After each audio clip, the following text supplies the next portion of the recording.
লাইভে বেগুন ভর্তা বানাতে গিয়ে কারেন্টটা চলে গিয়েছিল।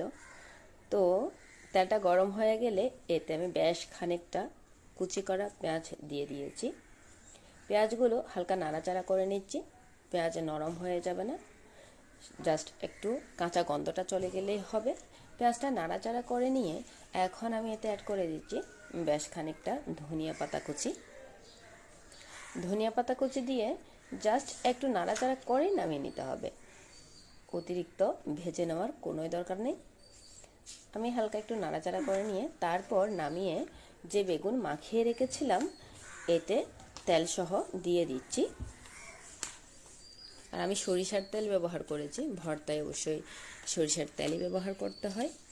এখন পেঁয়াজটা খুবই গরম, ঠান্ডা হওয়ার জন্য ওয়েট করছি। ঠান্ডা হয়ে গেলে তারপর মাখিয়ে নেব।